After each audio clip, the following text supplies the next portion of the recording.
Our first stop is here in the Little Literary Forest, where animals like to rely on their natural camouflage to blend right on into their surroundings. It's vitally important for us to keep a close eye on all the bushes, all the trees, tops of all the hills, across all the watering holes, and let's see if we can spot anything together. There is a marsh-dwelling antelope nicknamed the ghost of the forest because they're rarely seen, and when they are seen, they like to move very silently through the trees, kind of sneak up on us every now and then. We'll see that saddle-billed stork on the left-hand side is home. It's a beautiful black and white bird with a wingspan of up to 9 feet wide, but fully outstretched. That's just about the truck that we're on right now, so very, very wide indeed.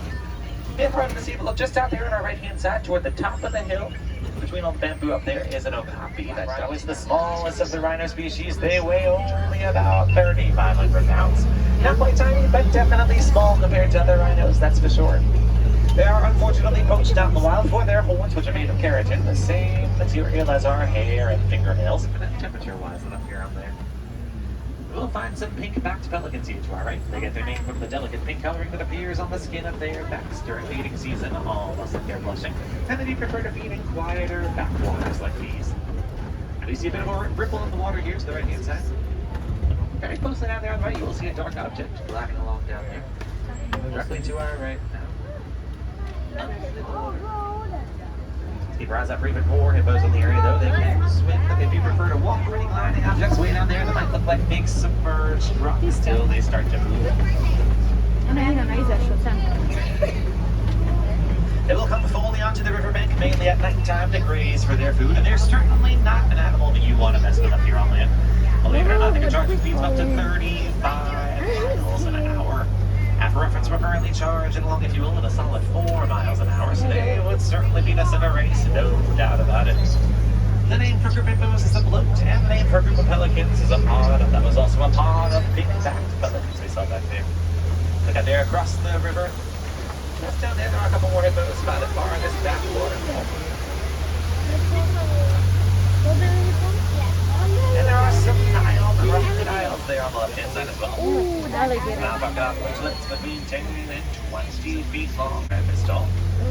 And folks, they do mainly eat fish, but they are known to eat anything and everything that crosses their path. I certainly don't want to be sticking around here for too long, to be sure.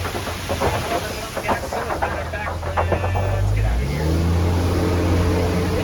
Alrighty, well, we are going to be leaving the river now. We're going to head on down toward the savannah. Unlike those shy and inclusive animals we've encountered thus far today, the animals out on the savannah like to rely on their speed and agility, oftentimes to catch their prey. As we tell, we're on a bit of a safari traffic jam out here. Traffic is moving slowly, that's really more very slowly. This is these animals' homes, and one of those animals like to cross the road, stand on the road, sit down on the road, lay down on the road, take a nap on the road, eat on the road, drink on the road.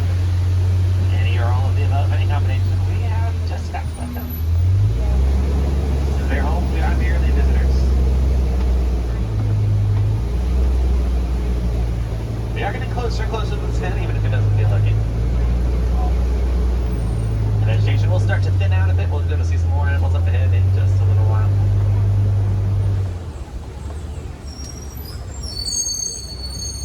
They are usually just a bit easier for us to spot out there. Down here are the massage ramps, that is. Baobab tree nicknamed the Upside Down Tree. The baobab will remain leafless up to 9 months out of the year, and it's going to store up to 30,000 gallons of water in its trunk, which can be incredibly useful during the intense periods of drought out here. Kind of like a big natural water tower.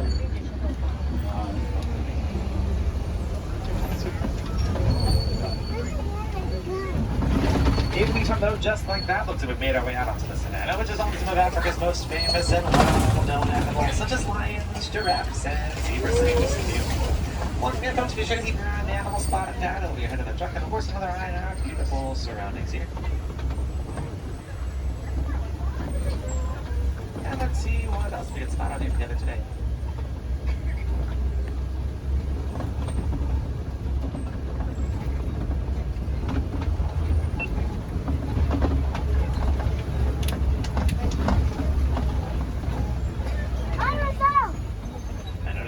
leaves on these trees here to the right all start at about the same height off the ground. That's about as high as the tallest giraffe out here can reach. The side giraffe does have quite the appetite. They spend up to 15 hours of the day just eating. And each and every giraffe eats about 75 pounds of leaves a day, each and every day. So very, very hungry animals indeed, that's for sure. You'll see a massage rack out there in front of us to the right-hand side.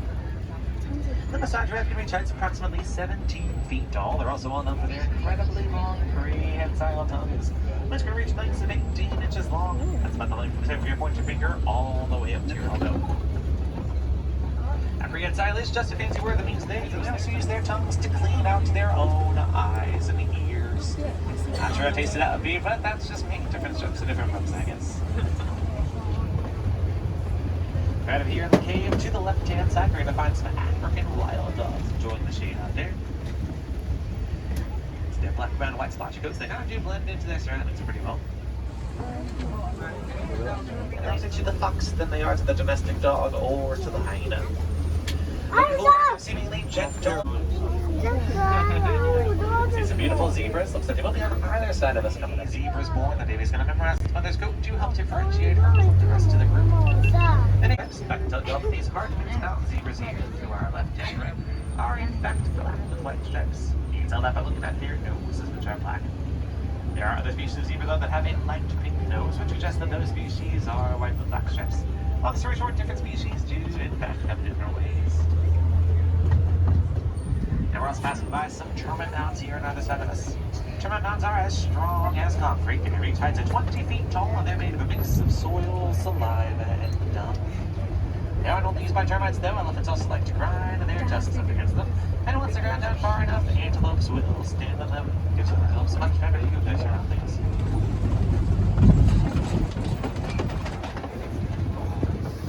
This giraffe here to the right-hand side, the massage giraffe is a restless creature. They sleep only about 30 minutes a day. It's not all at one side, just a couple of short naps throughout the day, and then up to 30 minutes total. They're going to sleep standing up or sitting down, but never fully laying down, because they always like to remain at least semi-aware of their surroundings, just in case of potential predators in the area. Though they are gentle giants, the massage giraffe certainly has a very powerful kick when it's provoked by other animals. Their legs alone can be between 7 and 9 feet tall when fully grown.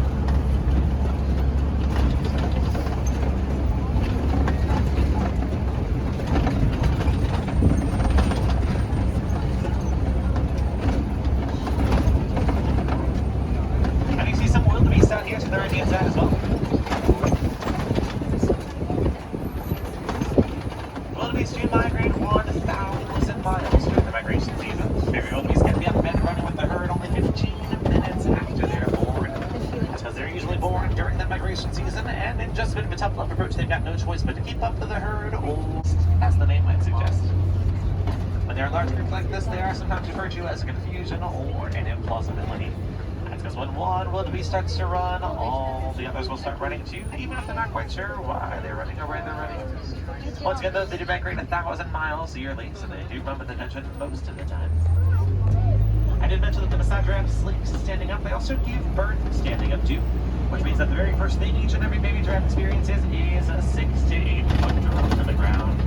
But of course, it is jumped up to the ground. It's going to kind of shock baby giraffe from taking its very first breath of life. But if you look at that way, it really is a beautiful thing. Over there on the left-hand side, there's another one behind you there under the palm trees on the left. Just hang out in the shade. You've gotten very lucky so far in spite of the heat. Seems like all the animals are out just kind of in the shade one day again. We're still getting some pretty good views out here, so let's keep going. We have another 55 acres yet to explore today. We'll see which other animals we can find up ahead here. We're going to stay on the savanna. We're just going to enter an area that's a bit more wooded now with a couple more watering holes as well. The savanna is a bit more diverse of an ecosystem than the dry grasslands we've been driving around so far.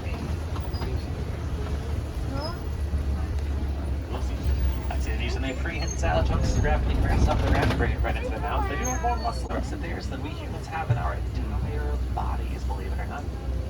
Their trunks are also longer than the average adult human is tall as well. They do look a bit smaller out there than they actually are. If you were standing out there next to them, you'd probably have to reach up to grab their tusks. That's how tall they are. Like hanging out near sources of water, like this one here to the right-hand side, they're going to dip their trunks into the water, suck up as much of that water as they can and splash it onto their backs or drink it all down. Either way, helps keep those elephants cool and hydrated as it gets hotter and hotter out here this afternoon. And there are definitely more than 2 elephants that call the Harambe Wildlife Reserve home. I'll have to look out here for some more elephants in the area. We're only getting closer and closer to their territory. I will tell you though, it's getting very rare for us to see an elephant out in the wild. They are facing poaching for their beautiful ivory tusks, and they're also facing habitat destruction. The homes are being destroyed at an alarming rate, which is pushing those elephants closer and closer to human environments against their will. Now, some of the elephants have been seen crossing over this very bridge out here in front of us. Let's cross over the bridge ourselves. Might find some elephants on the other side. Keep your fingers crossed and your eyes peeled. I'll do the same up here. Born December 13th of last year. She is brand new, that's for sure. Her mother was actually born here on the reserve as well, back in 2005. So full circle moment for many of us here on the reserve, many of you as well. If you're in this far in between, say maybe 15 and 19 years ago, you might have seen her mother as a little baby or toddler.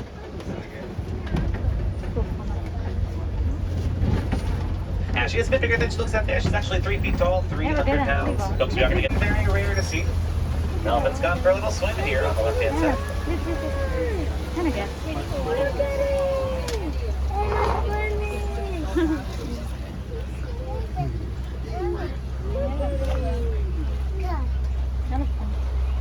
And this usually happens, I'd say, during thunderstorms and the like. As someone who does this every single day, 10 times a day, that's I feel like a, 3 times a year, they think it's good, but it's really very boring. Very, very rare. Here to our left-hand side, we're going to see some flamingos as well. The name for flamingos is a flamboyant. These are greater flamingos here to the left, the lightest pink of the flamingo species. They'll get their pink coloring from the brine shrimp that they love to eat, which is high in beta-carotene. Maybe a flamingo will hatch gray. It's going to take up to 1 full year for them to start receiving that pink coloring. By the time they reach about their 2nd birthday, they're usually just about fully grown and fully pink as well. In the meantime, though, the area of the reserve that we're entering now is known as the mud wallow, which is a favorite semantic ecosystem of the white. Believe it or not, they cannot see us one bit. They don't have the best eyesight. They can only see about 10 feet in front of their faces. What they can see is mainly shadow. With the lack of sight, though, they do make up for in hearing, even though they still can't see us. So they're kind of looping around here, getting a bit closer to them. They can hear us long before we can see them.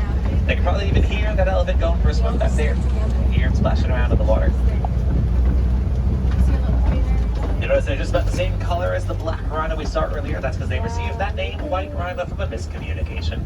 They were originally named for their wide mouths. The Afrikaans word for wide is white, that's W-I-T. English speakers misinterpreted that word white, thought it meant white and not wide. That's why they're called white rhinos today and not wide rhinos. Up there on the hill in the shade to the left, that is a cheetah there. Kind of curled up in the shade just above where the sunny grass is. Right up there, laying very flat where their head picked up.